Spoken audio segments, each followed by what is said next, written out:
Rain on a council estate driveway. A car nobody wanted, parked next to a car nobody trusted, outside a house where somebody's dad swore he'd never buy British again. That was Britain in the 1980s, a decade of strikes, stopgaps, and styling nobody asked for. These cars were laughed off forecourts, mocked in pub car parks, and quietly scrapped without ceremony. Nobody grieved them. Nobody photographed them. And yet, decades later, several of these exact machines are being restored, insured, and sold for genuine money. One entry near the end didn't just recover its reputation, it became one of the most desired cars on the planet. So which forgotten disappointment sits at number 1? Let's find out. Number 10. Morris Ital. The Morris Ital arrived in 1980 as British Leyland's answer to a car nobody had asked to be fixed. Ordinary drivers encountered it as a facelift Marina, sold as something new. The intention was simple: buy time cheaply while Maestro and Mornigo were finished. Buyers noticed the trick immediately. Underneath new panels sat old mechanicals, an old dashboard, and an old reputation for rust. Press and public mocked it mercilessly, and in one newspaper poll it was voted Britain's worst car, narrowly behind the Allegro. Power came from a humble 1.3-litre A-series engine, wheezy but honest. Sales withered as rot ate the bodywork within years. Today, fewer than 30 Itals remain taxed on British roads, making it officially the rarest mass-produced car this country ever built. That rarity alone has quietly turned scorn into curiosity. But the next car sold over 1 million units and was mocked just as viciously. Number 9. Austin Metro.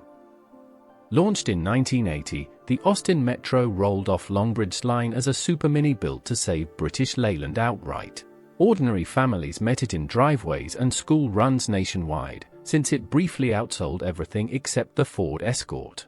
Austin intended it as compact, efficient, and modern, using clever hydrogas suspension borrowed from Alex Moulton's engineering genius. Yet mockery followed quickly. Reports of tinny panels, early rust, and shaky reliability spread fast, especially compared with the Volkswagen Polo and Peugeot 205. The 998cc and 1275cc A-series engines were simple, but simplicity didn't silence critics who called it dowdy. Sales slid through the late 80s as new arrivals arrived. Values collapsed, and thousands vanished into scrapyards within a decade. Today, barely 300 survive nationally, and a younger crowd has rediscovered the Metro's cheeky charm. Would you have queued outside a dealership for one? The next car wasn't mocked for reliability, it was mocked for existing at all. Number 8. Talbot Tagora. Unveiled at the 1980 Paris Motor Show, the Talbot Tagora reached British showrooms as an executive saloon nobody had requested. Company car drivers encountered it as an alternative to the Rover SD1 and Ford Granada, sold through Talbot's dwindling UK network. Peugeot inherited the project from Chrysler Europe and intended it as a genuine flagship, complete with a punchy 2.7-litre V6 borrowed from the PRV consortium. Buyers weren't convinced. Critics dismissed the styling as featureless, almost deliberately anonymous, while the brand itself lacked any real British identity or loyal following. Only around 19,000 were built before production quietly ceased in 1983. Ownership numbers collapsed within years, rust and parts shortages finishing off what indifference started. Remarkably, as few as one Tagora remained roadworthy in Britain by recent counts. That extreme scarcity has since made it a genuine curiosity among obscure car specialists. Did your family ever encounter one, or was it already extinct by the time you were driving? Number 7. Austin Ambassador. Launched in March 1982, the Austin Ambassador appeared as British Leyland's hurried hatchback rework of the aging Princess. Fleet buyers and private owners met it as a roomy, comfortable family saloon with a practical rear tailgate finally added. BL intended it as reassurance, promoting improved quality under the notorious hand-built by robots advertising slogan. The public response was brutal. Comedy show Not the 9 O'Clock News parodied the campaign mercilessly, mocking the very idea that BL could build anything reliably. Power came from familiar 1.7-litre and 2.0-litre O-series engines, competent but hardly exciting. Sales stayed weak throughout its short life, and production ended after barely 2 years. Owners drifted toward better-built rivals, and survivors dwindled fast. Remarkably, fewer than 30 ambassadors are believed to remain on British roads today, making genuine examples astonishingly hard to find. Enthusiasts increasingly view it as a fascinating snapshot of BL's final desperate years. The next car wasn't even meant to feel British at all. Number 6. Triumph Acclaim. Introduced in October 1981, the Triumph Acclaim reached buyers as British Leyland's final car to wear the historic Triumph badge. Ordinary motorists met it as a compact family saloon, sold alongside fading memories of the Spitfire and TR7. BL intended it as reassurance through partnership, using Honda's proven Ballard underneath genuine British assembly at Cowley. Enthusiasts mocked it instantly, dismissing it as barely a Triumph at all beneath a thin plastic badge. The 1335cc Honda-derived engine was smooth and dependable, revving eagerly and rarely faltering, which only deepened the identity crisis for traditionalists. Ironically, it recorded the fewest warranty claims of any BL car ever built. Once production ended in 1984, the Triumph marque disappeared from showrooms entirely, and Acclaims vanished quietly from British roads within a generation. Today, surviving examples are scarce and quietly treasured as the closing chapter of a once great name.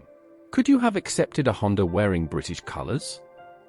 Number 5. Reliant Scimitar SS1. Arriving in October 1984, the Reliant Scimitar SS1 reached buyers as an affordable open-top sports car filling a gap left by dying rivals. Weekend drivers met it as fresh air motoring, styled by veteran designer Giovanni Michelotti before his death.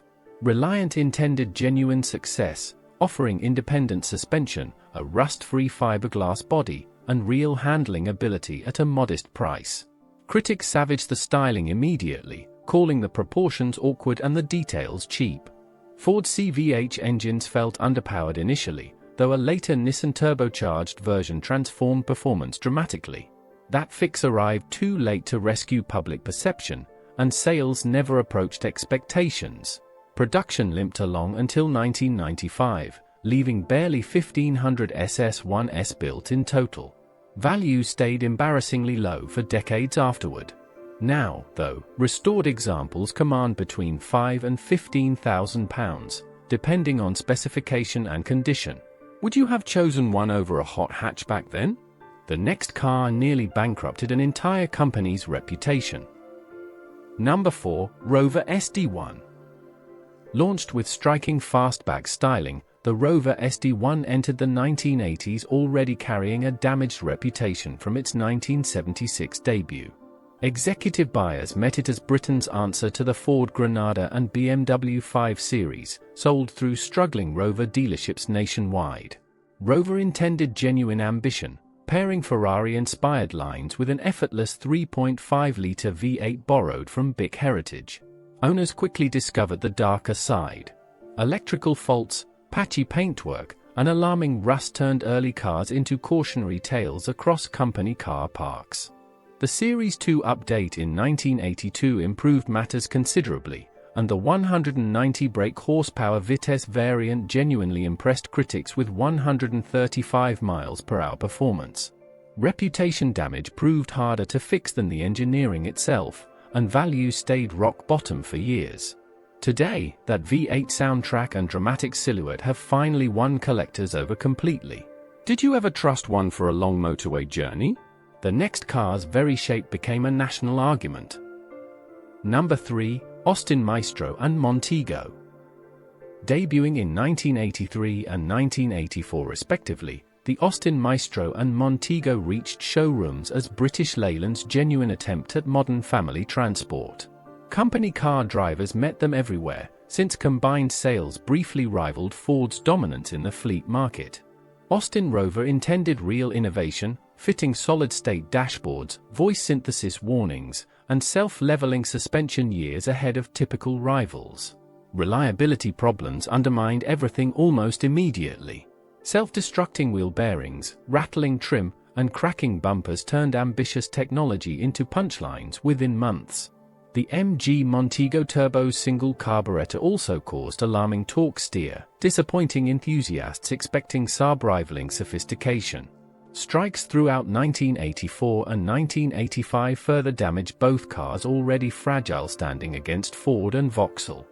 Numbers collapsed brutally afterward, with over 99% of both models now gone from British roads entirely. Barely a handful of Montegos survive from an original run exceeding 200,000 cars. Younger enthusiasts increasingly celebrate their quirky octagon badge detailing today.